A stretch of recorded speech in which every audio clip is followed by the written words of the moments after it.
Some trucking companies are registered to a fake address, hiding in plain sight. They're evading federal oversight and putting public safety at risk. In tonight's WFAA investigation, senior investigative reporter Tanya Iser uncovers how hidden carriers are slipping through the cracks.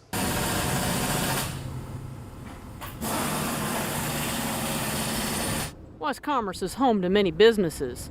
There's a body shop, a crab joint. And this building right here, 20 trucking companies call it home.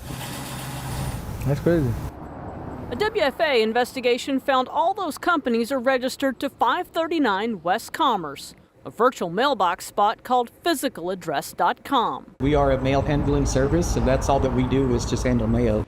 For as little as $8 a month, anybody can set up shop here. No truck required.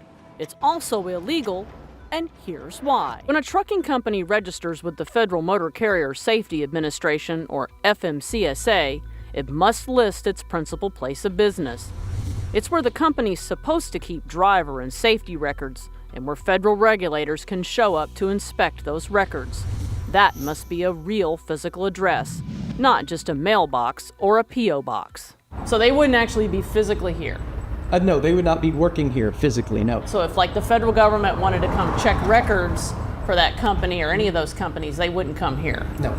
It's a red flag. Dale Prax owns Freight Validate, a company that tracks fraud and identity theft in trucking. He says this is how hidden carriers thrive, using virtual addresses or P.O. boxes to dodge scrutiny and operate in the shadows. That the bad guys are less apt to register properly.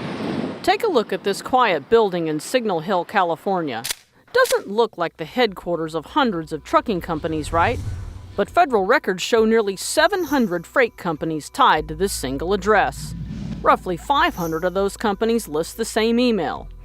WTF, FMCSA@AOL.com. How ridiculous and absurd is this? Prax reported this exact address to federal regulators 2 years ago. If we all know about it and we reported it, why is something not being done? FMCSA said in a statement, the agency has confirmed that the address is a legitimate business address for a motor carrier consultant who represents many small motor carriers based in California.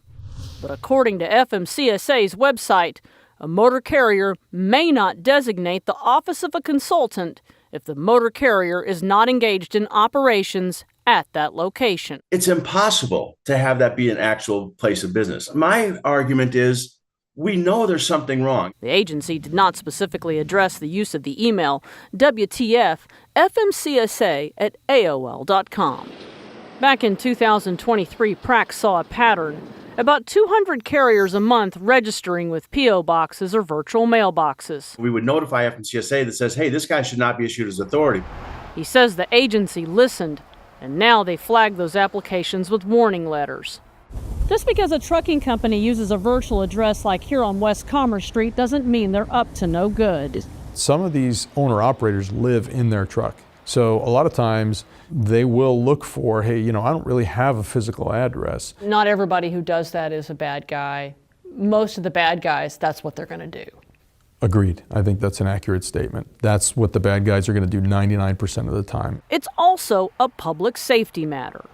Fraudulent carriers have 80% higher crash rates. When you're driving down the road with your kids in your car and there's some guy next to you that maybe got his authority illegally, are you really safe next to that guy? FMCSA Registration Director Ken Riddle addressed the issue on a podcast last fall. How do we prevent bad actors from getting into the system? Complete the facial scan. He said FMCSA is now trying facial recognition to verify new applicants, but it currently only applies to newcomers. From a registration perspective, we want to be able to verify the identity of the individual registering. The long-term goal is to apply it to everyone. But Prax isn't convinced. We don't need to know who's behind a webcam. We need to know who's behind the operation of that company. In Dallas, I'm Tanya Iser.